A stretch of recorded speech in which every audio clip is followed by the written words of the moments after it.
GloZell Green with FabTV, interviewing the very talented Aldis Alexander Yeah.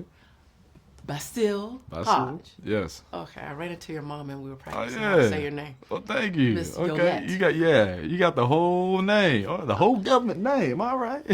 So this movie, Clemency, I just want to know, how do you prepare for something like this? I mean, this is very serious, very heavy, because when I first saw you, I'm thinking, oh, he's funny. It was lighter stuff.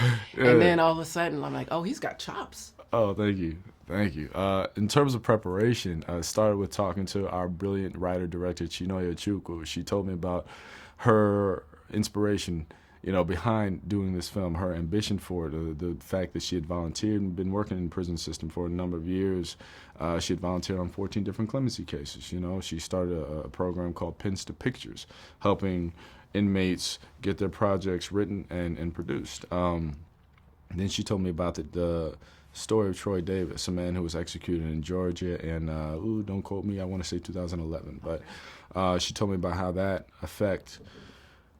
national effect that was experienced sort of inspired her curiosity behind those people who are charged with the task of taking lives. So, and then I also went up to San Quentin. I visited the men up there, the brothers who were serving life sentences. I wanted to go speak to the brothers who were serving on death row, and I was not permitted to speak to them directly, but I spoke to the warden. I saw the death chamber. I saw how the men on death row were adversely treated differently from the other inmates, and it really informed my idea of who the character Anthony Woods was, what I wanted him to be, and what I wanted him to represent to the audience, which was hope and empathy. Is there anything that you found relatable? Because I was talking to your mom and she was saying, like, you're a quiet kid, and there was times that you didn't always have a home. I mean, Yes. that seemed to be the recipe of someone going to jail, black male going to jail, Yeah. But yet you didn't. You stayed focused, and here you are. So I will say this, with my mom saying, we didn't have a homeless. We've been homeless about three different times, I believe. The thing about being homeless is people perceive you a very specific way.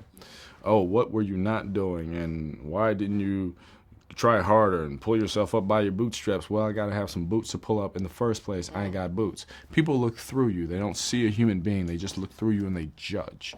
In terms of Anthony, this man who's now in prison for a crime that he still maintains innocence on, the thing is, whether he did it or not doesn't matter.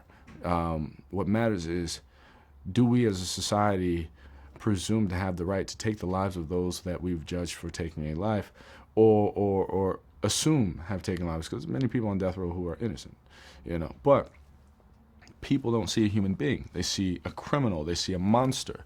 But how, if we are as a society taking life, how are we not different from that monster? Exactly. You know what I'm saying? So yes, I felt I've been treated as less than human many times in my personal life. I've been looked through, looked past, and not looked at many times.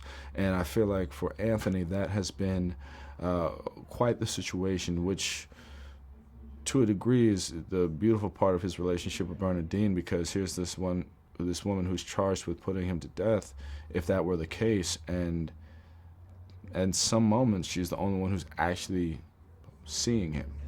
Exactly. That is a great takeaway from the movie. And before I go, I noticed your watch, It's and not mine. your mom was very proud, and she was telling me that you have a watch business coming up.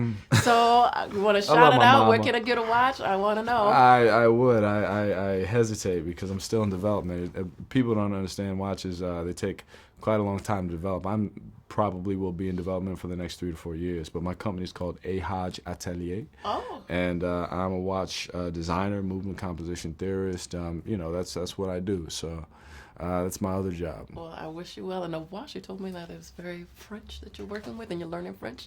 So I wish you best. Je parle un peu de français.